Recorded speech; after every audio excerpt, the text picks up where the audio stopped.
पाठ 30 अनुच्छेद लेखन पैराग्राफ राइटिंग। सीबीएसई के पाठ्यक्रम के आधार पर अनुच्छेद का आलेख तैयार करते समय निम्नलिखित बिंदुओं को ध्यान में रखा जाना आवश्यक है।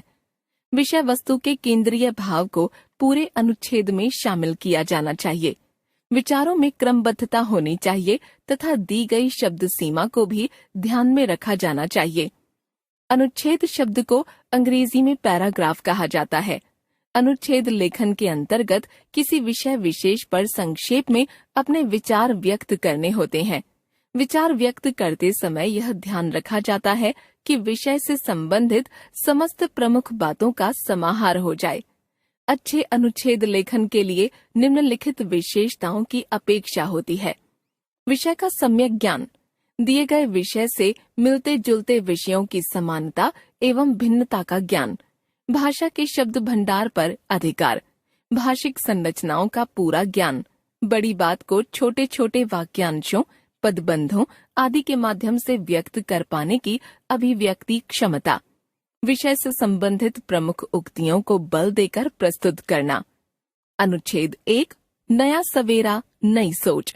संकेत बिंदु, संकुचित मानसिकता का परिणाम खुले में शौच जाना। समस्या का समाधान, बदल रही है मानसिकता। हमारे देश में आज खुले में शौच जाने वालों की संख्या 60% है। खुले में शौच जाने पर महिलाओं को अनेक समस्याओं का सामना करना पड़ता है। वे सामाजिक रूप से शर्मिंदगी महसूस करती हैं, अंधेरा होने का इंतजार करती हैं और उन्हें बस्तियों से काफी दूर जाना पड़ता है। ऐसे में असामाजिक तत्वों के द्वारा हमले की संभावना भी बनी रहती है। जो महिलाएं गर्भवती होती हैं या प्रसव के बाद खुले में शौच के लिए जाती हैं, उनमें संक्रमण होने की आशंका बनी रहती है। कुछ ऐसे लोग भी हैं जिनका मानना है कि यदि खुली हवा में शौच के लिए जाएंगे तो सेहत अच्छी रहेगी। यहाँ तक कि कुछ घरों में शौचालय बनने के बाद भी उनका इस्तेमाल ही नहीं किया जाता। शौचालयों को संग्रह कक्ष की तरह इस्तेमाल किया जा रहा है। इन सभी समस्याओं का समाधान लोगों में जागरूकता पैदा करके किया जा सकता है। इस कार्य में सोशल मीडिया अच्छी खासी भूमिका निभा सकता है। लोगों की मानसिकता को बदलकर ही हम देश में नया सवेरा और नई सोच को जन्म दे सकते हैं। अनुच्छेद 2 टेलीविजन को न बनाएं लत। संकेत बिंदु, टेलीविजन को न बनाएं लत। टेलीविजन का स्वास्थ्य एवं शिक्षा पर प्रभाव, कैसे करें बच्चों पर नियंत्रण। लत शब्द उन आदतों के लिए प्रयुक्त किया जाता है जो अत्यधिक रूप से होने के कारण अच्छी नहीं मानी जाती। इसलिए हर चीज की लत बुरी होती है।